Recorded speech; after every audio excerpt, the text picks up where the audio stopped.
On today's episode, your 2019 Spartan US Championship Series preview with your men's and women's champions, Ryan Woods and Lindsay Webster.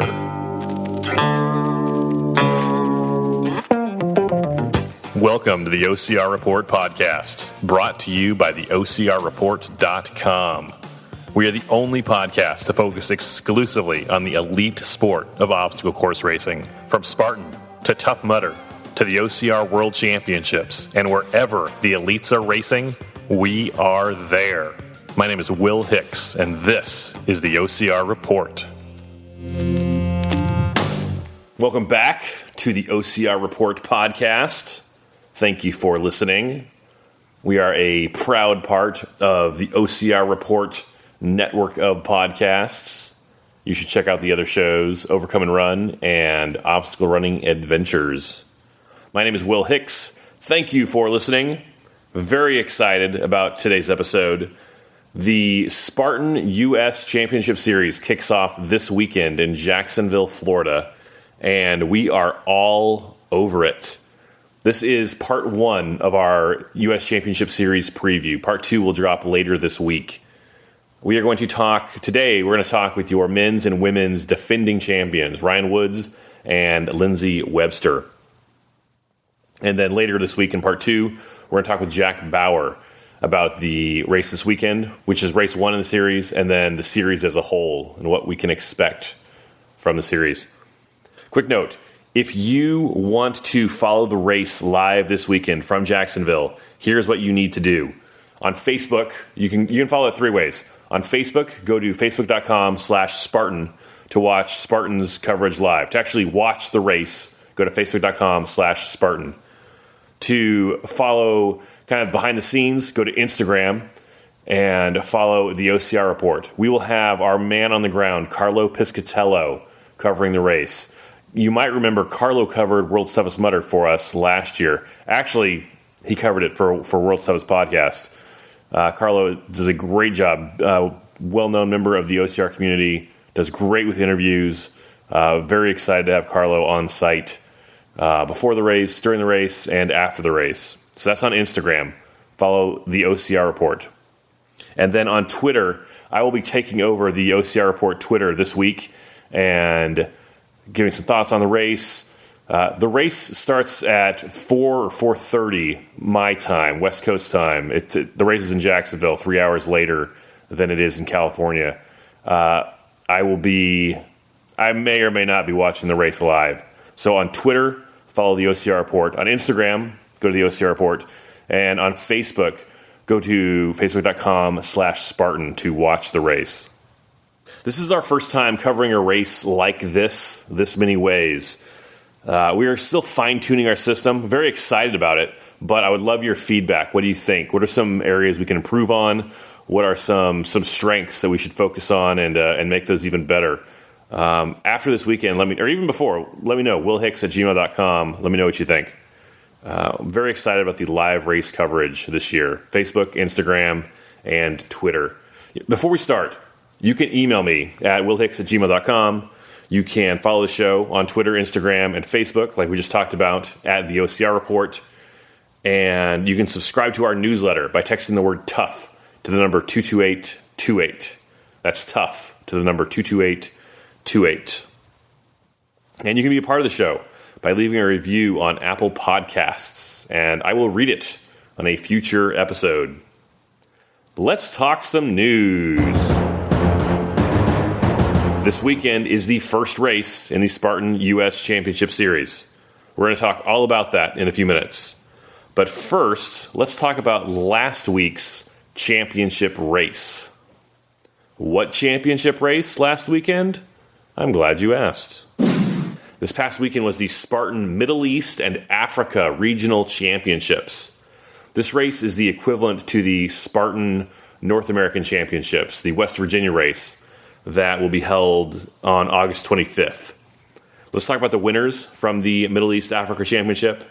And then I want to talk about the whole Spartan qualification system for Tahoe as a whole. Your podium winners for the Spartan Beast Mid-East and Africa Regional Championship race for the men. In first, Muhammad Mira in 1:56.02. In second, Igor Belousov in 2 hours and 7 seconds. And in third, Sergey Perflin in 2:01.10. Congratulations, gentlemen. For the women, in first place, Mariam Gulay-Boussat in 2:27.38.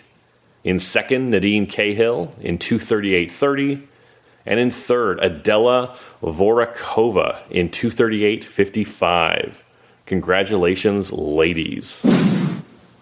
All of those podium finishers at the Mideast and Asia Regional Championships this past weekend have qualified for the Spartan World Championship in Lake Tahoe, California on September 29th. How can you qualify? This looks or sounds complicated, qualification for Tahoe. But I'm going to explain it, and I'm going to go slowly. There's been a lot of charts and diagrams and information, and I want to make it's not that complicated. We're going to make it as simple as possible, and we're going to go slow, okay? Don't worry about it. So you want to race Tahoe, right? You want to qualify to race in the World Championship Elite Heat in Lake Tahoe, Spartan World Championship. How do you do that?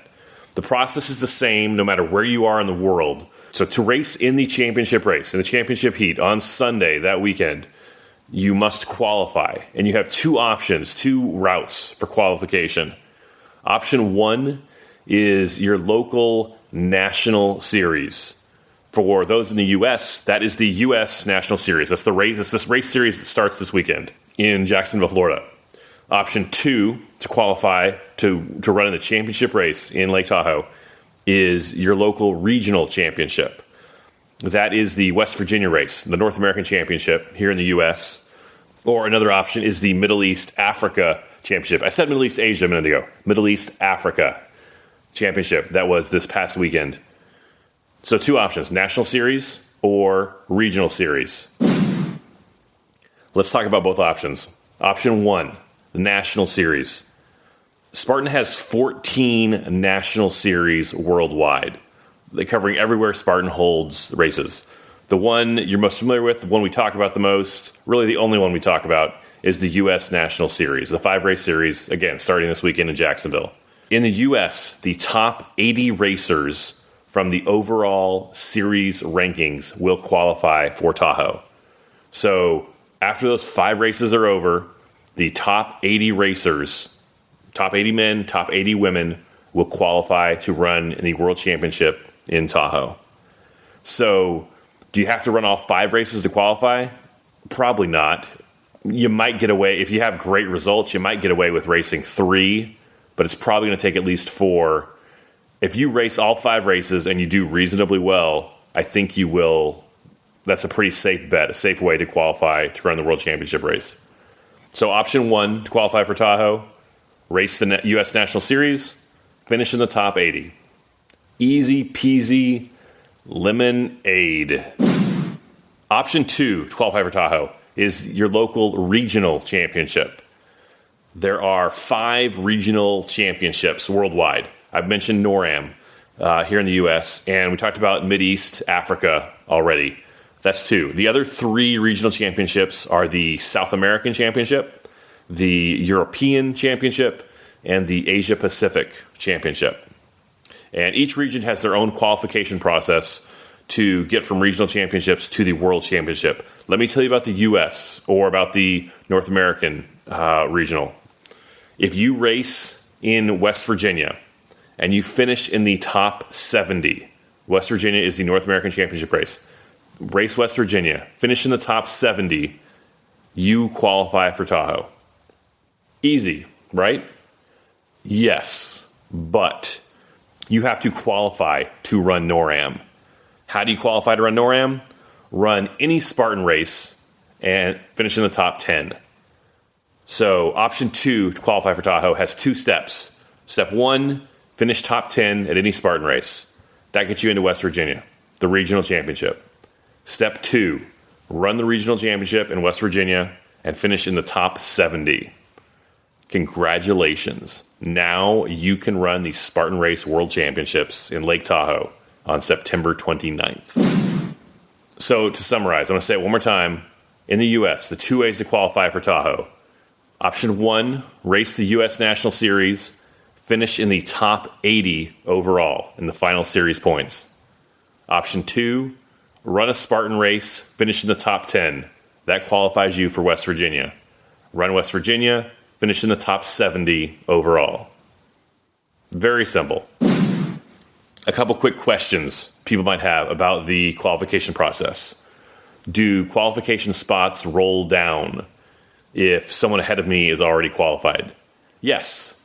Just pay attention to your results and watch your email. Spartan will let you know. Question 2. How can I run one race to qualify for Tahoe? And the answer is you can't. You either run the U.S. National Series and finish in the top 80, or you run a Spartan race, finish in the top 10, run NORAM, finish in the top 70. There's no one race qualification process to get into the World Championship. Now, hopefully that's the last we have to talk about the qualification process. It's not. We're going to talk about it again, I'm sure. But if you have questions or if there's something I didn't cover clearly about that, shoot me an email, willhicks@gmail.com, and I will explain it better. Or maybe I'll just shoot you an email and answer your question back. But if I missed something or if that doesn't quite come out clearly, I want to know. Shoot me an email, willhicks@gmail.com. This weekend is the Spartan Super in Jacksonville, Florida. It is the first race in the 5-race US Championship Series. The 5 races are the Jacksonville Super on February 23rd, the Alabama Super on March 16th, the Seattle Super on April 13th, the Big Bear Beast on May 18th, and the Utah Super on July 20th. Each athlete will receive points based on their finishing position. The man and woman with the most points at the end of the 5-race series is crowned Spartan US Champion. There are 2 big rule changes this year in the Spartan US Championship Series. Change number 1, every race counts. In the past, athletes could drop their worst race score, and only their top 4 scores would count. This year, all 5 races will go toward your final score. If you miss a race, that's fine, but everyone else who raced that race, their points are going up against you. So if you want to win the series or even place high in the series, you're going to need to be at each of the 5 races. Change number 2, in the past, a first place finish at a US Championship Series race was worth 300 points. Second place is worth 299, third place is worth 298, etc., all the way down. This year, the points for the places have changed. In 2019, in the US Championship Series, in the US, first place is worth 300 points. Second place is worth 264 points. Third place is worth 240 points. Fourth place is worth 216 points. Fifth place is worth 192 points. And from then on, from 5th place down, it goes by 1 point in each place. 6th gets 191, 7th gets 190, 8th gets 189, etc. These are both huge. Both those changes, the points for each place and the all race counts, those are both huge changes that will affect how athletes finish on the final series podium. Before we talk with our guests, let's read some iTunes reviews. 5 stars. 5 stars. 5 stars. 5 stars. 5 stars. 5 stars. 5 stars. Our first review comes from AW27. AW27 writes, "Good stuff. 5 stars. Very impressed with the content so far. Could be just a show to fill in the gaps between entertainment and industry information. Keep up the great work." Thank you, AW27. I appreciate the kind words, and I appreciate you listening and leaving a review. Thank you. I don't really try to be entertaining, but I don't want to be boring. If I'm putting you to sleep while you're driving, listening to this podcast, then that's not doing either of us any good. Nobody's got time for that. Thank you, AW27. Next review comes from Atlanta J. Atlanta J writes, "Where there's a will, there's a podcast. 5 stars. Finally, have some more great content to work out and run to while World's Toughest Podcast gets cranked back up. Thanks, Will, for all the work. Atlanta J." Thank you, Atlanta J. Tell your friends. World's Toughest Podcast will be back soon with Season 3. It's going to be revamped a little bit from past seasons. We were pretty heavily focused on the elites and race results, and with Tough Mudder discontinuing their prize money for 2019, it's going to change the nature of the races of the toughest and World's Toughest Mudder a little bit. Maybe a lot of it. We'll see. So we're going to go back to kind of the original focus of what that show was going to be, which was the community, talking to people in the community. So, but that's a story for another time. We'll talk about that over there when Season 3 starts. But thank you, Atlanta J. I'm glad you're listening to both shows. If you're looking for more OCR podcast content, Atlanta J, or anybody, you should check out the other podcasts in our OCR Report network. Check out Overcome and Run, and check out Obstacle Running Adventures. Both good shows. If you'd like to be a part of the show, like AW27 and Atlanta J, you can leave a review also. Just open the Purple Podcast app on your iPhone or iOS device and search for the OCR Report. Click our logo and then scroll down to click Write a Review. And I will read it on a future episode. Thank you for leaving a review. You are too kind. Our guests today are Ryan Woods and Lindsay Webster. They are the men's and women's defending champions in the Spartan US Championship Series that kicks off this weekend. They won the whole thing last year, and they are excited to begin their title defense. A quick note, for those of you who don't know the names of the behind-the-scenes people at Spartan Race, in our interview, Ryan Woods mentions a guy named Joe D.I. Joe D.I. is a former employee of Spartan. He is not the same person as Joe DeSena. Joe DeSena is the co-founder and CEO of Spartan. So Joe D.I. and Joe DeSena, two different people. It's time to talk with your men's and women's defending champions, Ryan Woods and Lindsay Webster. Let's go to the phones. Ryan Woods, thanks for joining the show. Happy to be here.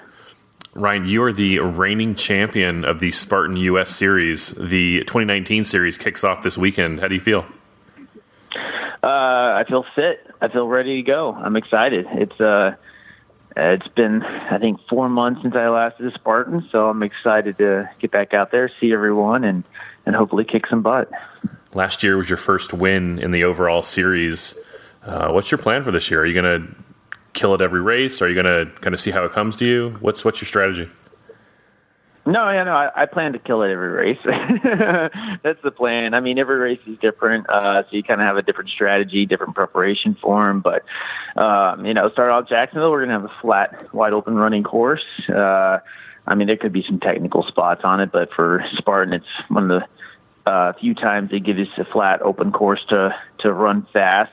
It should be kind of similar, I'd imagine, in Alabama and Seattle. So this early season, it's kind of about speed, and I think I've done a good job prepping my speed legs for it. So we'll see if I'm right on Saturday.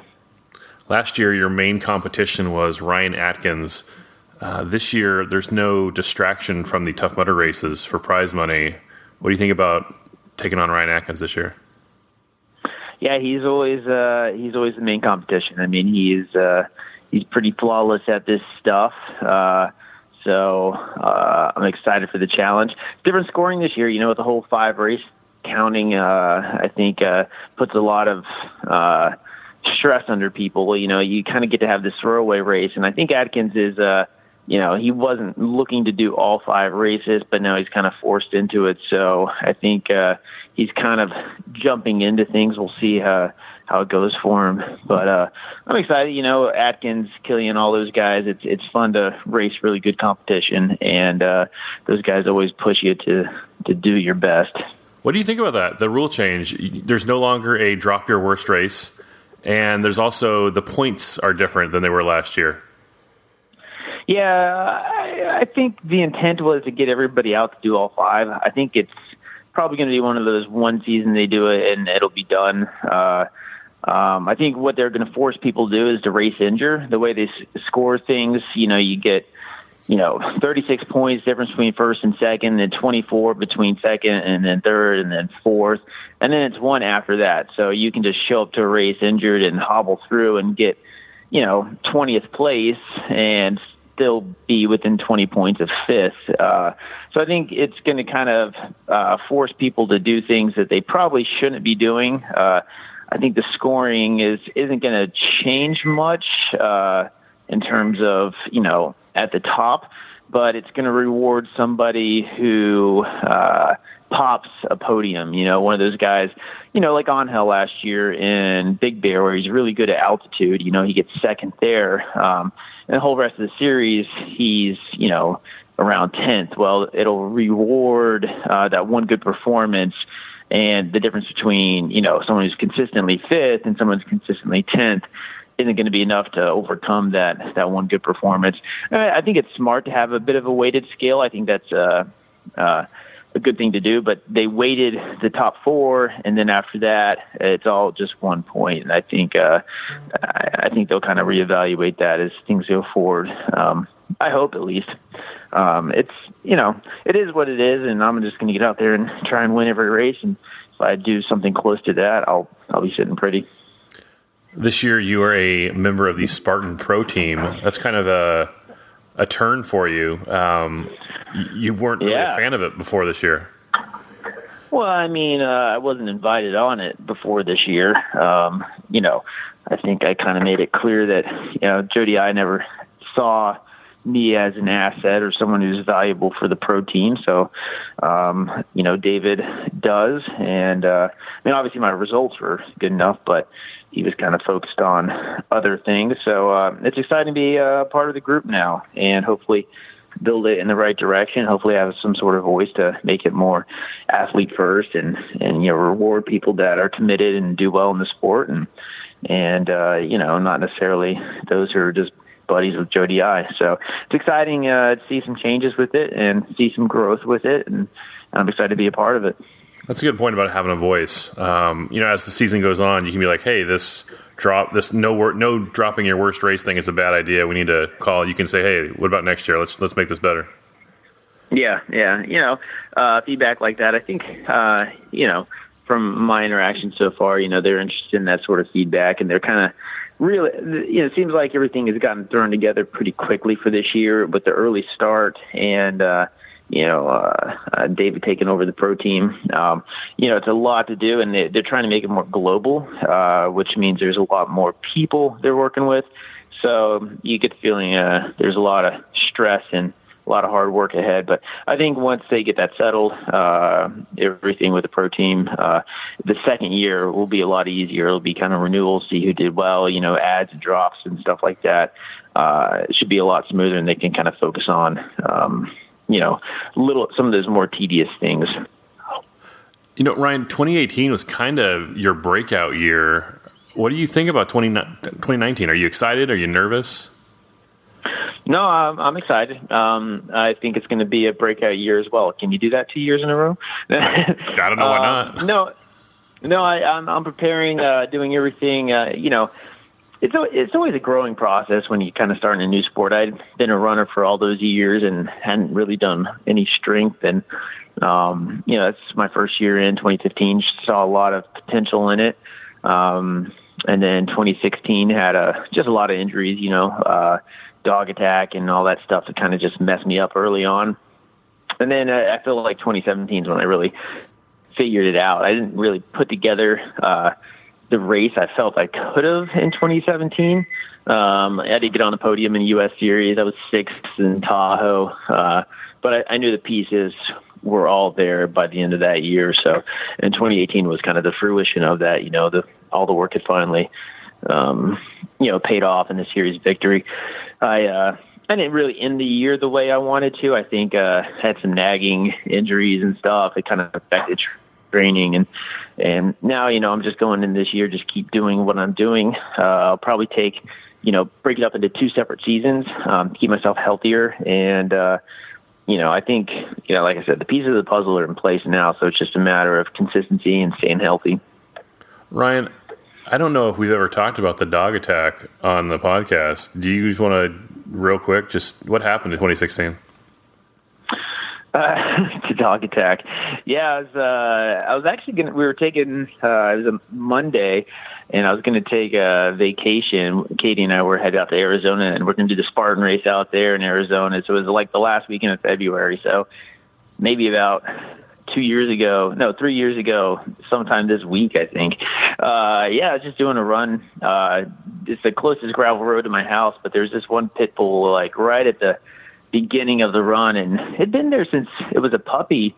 At first it kind of frolicked out again. It's getting more and more aggressive, and I was just doing a recovery because I did a long run the day before. I was only going 4 miles, and coming back to my car, and it just charged. And it's one of those things where it didn't bark. Most dogs bark when they want you to leave, and they try and kind of intimidate you away. And when you watch like dogs and how they attack rabbits or other animals, they don't bark, they just charge. And I looked up and it was on me. It bit my leg, and you can see my IT band like just pulled this flap of skin off, and it got my hand, and big wound in my hand. And luckily the owner was outside and he called it off quickly. But those 2 bites, there's like 3 chomps, 2 on my hand, 1 on the leg, or within like a few seconds. And I was pretty, I think it wasn't a whole lot of stitches because they want those wounds to ooze so it doesn't get infected. But it was, it was enough damage. Those settled with the lawyer and their insurance for $29,000. So it was pretty severe. But yeah, that was end of February, hand and leg. I wasn't able to really run or lift. And then as soon as I was kind of able to run again, I was kind of throwing my one leg in front of me, which led to some SI joint issues. So that first U.S. Series race that year in Montana, I had injured my SI joint trying to come back too soon. The other thing I did too is I kind of hyperextended my finger, trying to climb too soon after that. And so I injured my finger, SI joint, and that was, that led into June, that Monterey race. I'd done like 6 runs over 30 minutes before it. So it's kind of a lost year. I was getting fit towards the end of the year, but definitely took a big chunk out of training and fitness and developing, too, because developing that strength to be a good obstacle racer. You say, yeah, it sucked though. That's a way to start your year, man. Yeah. The fun vacation, going to Arizona and these nice like swimming pools and stuff at a resort, and you're just kind of wrapped up in gauze and bandage. Yeah. So you say 3 years ago on vacation. This year, getting ready for the race series. You're on vacation right now as we're talking. Aloha. Yeah, we're in Kauai. It was actually we had this vacation plan. It was like Spartan doesn't come out of their series too soon. And it's like, February is a good time. We like to get away from Boone in the winter, like get somewhere warm, helps break up the winter. So we'll almost always try and go somewhere warm in February. And then all of a sudden, U.S. Series starting up the weekend we were going to be gone. So we edited the trip a little. We're coming back.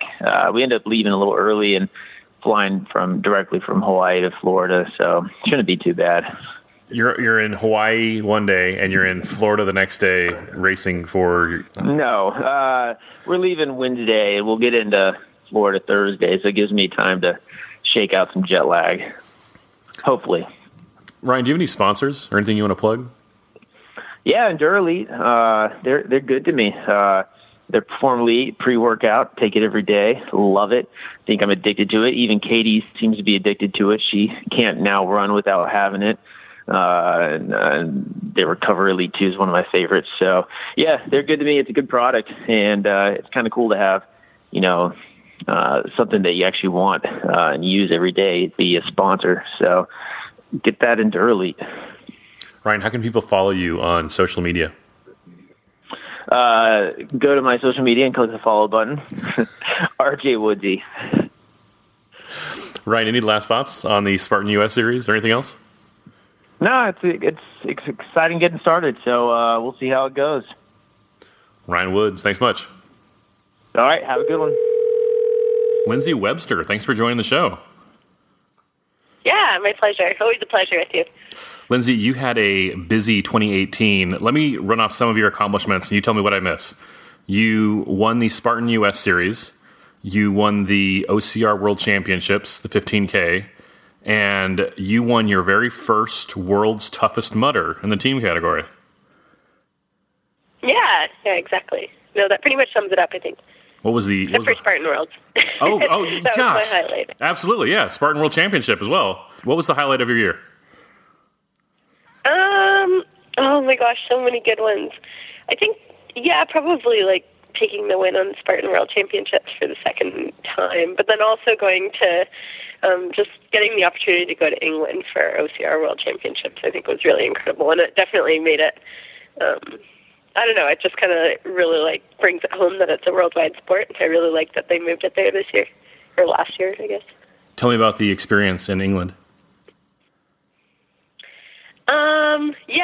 It was very different, like obstacle dense, flat course. But I think Adrian Bijanata, who runs the race, I think he's just really good at making the races play to, somebody else's strengths every single year. He really switches it up, and I like that.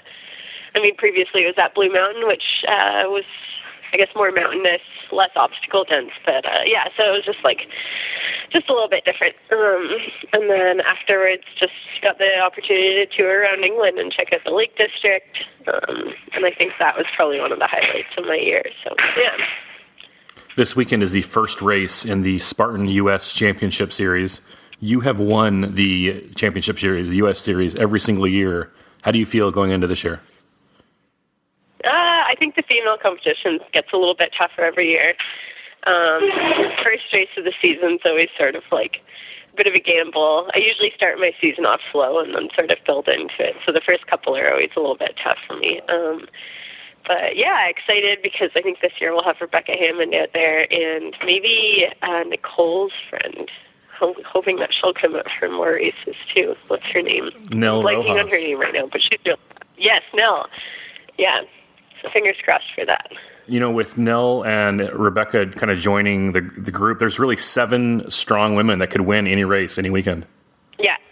Yeah, definitely. And everybody, again, with different strengths. So, yeah, it'll depend on the course. And I've been practicing my flat running today.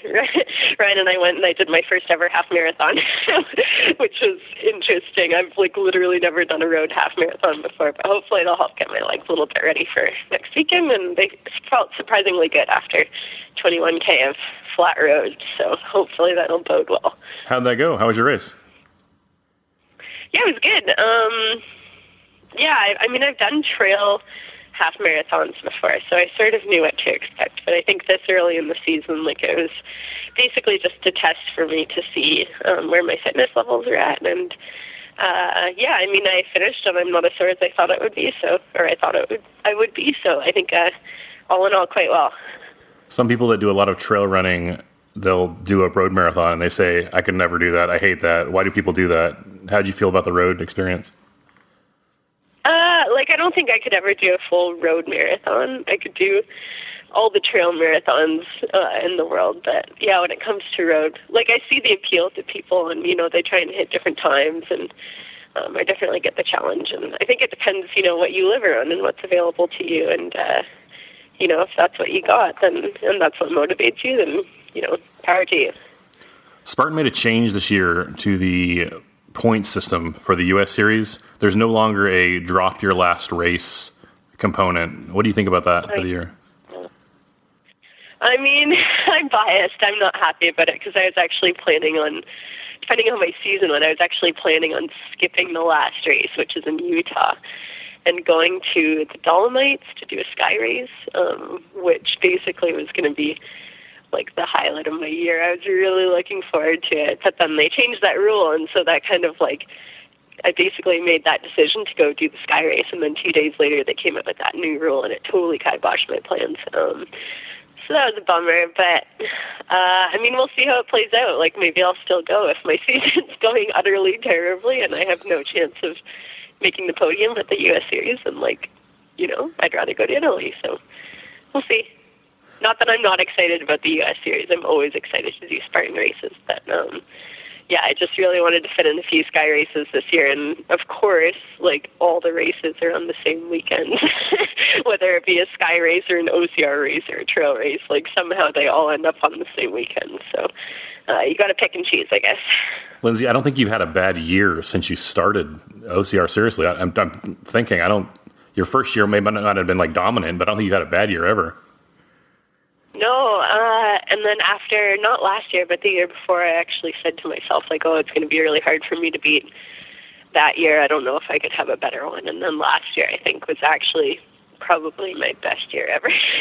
So somehow I managed to top it. But, you know, I'll soak it in for all it's worth now. I think, like, I know obviously I can't stay on top forever, but I think as long as I keep finding ways to keep myself really motivated in training and enjoying it, then it keeps me training hard and loving the races. So, yeah, so, you know, we'll see how long I can keep it up for. You mentioned staying motivated in training. What motivates you? How do you stay motivated to train? I think the good thing about obstacle racing is that just every race is a little bit different, and it keeps it really interesting to train because, you know, some races, you know that there's a good chance that they're going to make you do a double sandbag carry, and so you incorporate that into your training, and some races are flat, like the one that's coming up next weekend, so you kind of focus on that to get yourself ready, and then some races are really hilly, which is what I like best, but yeah, it's just, I don't know, it keeps you on your toes because you're always sort of switching up your training or trying to incorporate all of that. Yeah, and then finding races outside of obstacle racing that sort of mesh well with obstacle racing and will benefit my obstacle racing, but like sky races that I'm really interested in trying out as well and will keep me motivated, and also just have a different women's field to compete against, which definitely keeps me on my toes. I think it's good to, you know, this year I'll be racing some of the top European ladies. So even if I know how I'm performing against my competition, then I don't know how I'll perform against them. So it just keeps me pushing myself. Do you ever get that feeling in the morning, like, I just don't want to work out today? Have you moved past that, or is that still something you deal with? No, I think as an athlete, there's always those days, especially when it's raining out, or right now it's the dead of winter, so there's been a couple of days that I've had to go out and, you know, really high winds or freezing rainstorms. But I think every job has its pros and cons. So as far as, you know, job cons go, if that's the worst that I'll have to deal with is like to suffer through a couple hours of cold weather, then I'll take it. This is the first year you're not going to run any Tough Mudder announced they're pulling prize money from all their competitive races. What do you think about the Tough Mudder situation? Okay, so I actually planned my race schedule, and I didn't know that they were going to do that. So that was a big surprise to me, and I basically announced my race schedule, and the reason that I didn't put any Tough Mudders on it was because they all conflicted with the Spartan Race US Series dates.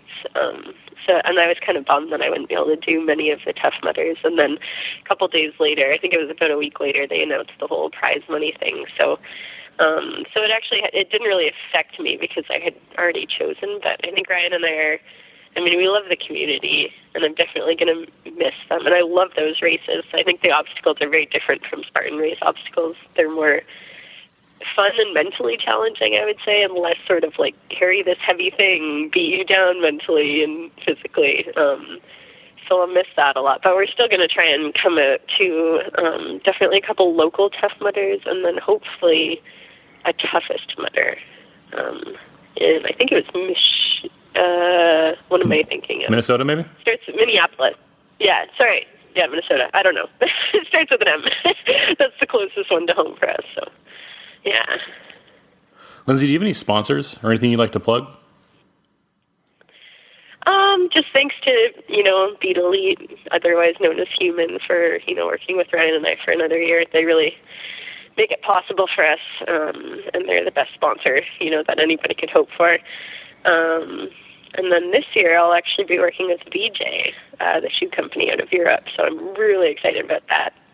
I discovered their shoes last year through John Albin, who brought me a pair at OCR World Championships, and I've basically lived in them ever since. So kind of reached out to them on a whim, and it's come together. So, yeah, surprise, surprise. Tell me about that shoe company. What's it called?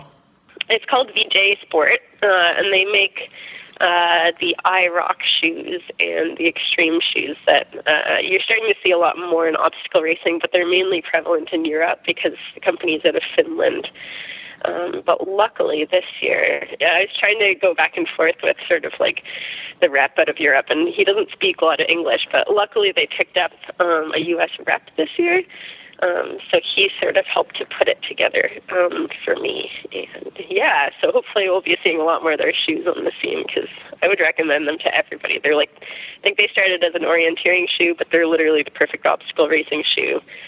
If anybody's wondering a little more about them, basically this company started, and it's just a whole bunch of guys who are really passionate about making the perfect shoe.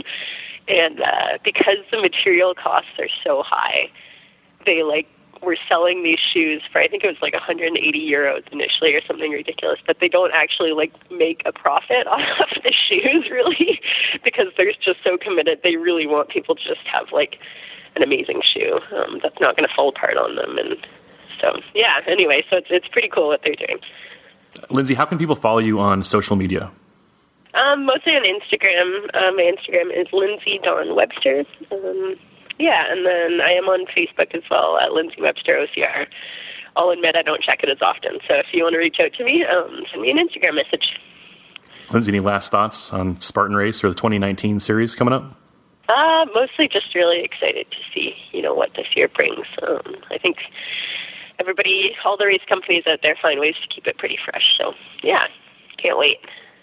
Lindsay Webster, thanks much. Thanks so much. Special thanks to Ryan Woods and Lindsay Webster. Well done. Come back anytime. Don't forget to watch the live race coverage this weekend on Facebook, Instagram, and Twitter. That's at the OCR Report on all platforms. And leave us a review on Apple Podcasts. I will read it in a future episode.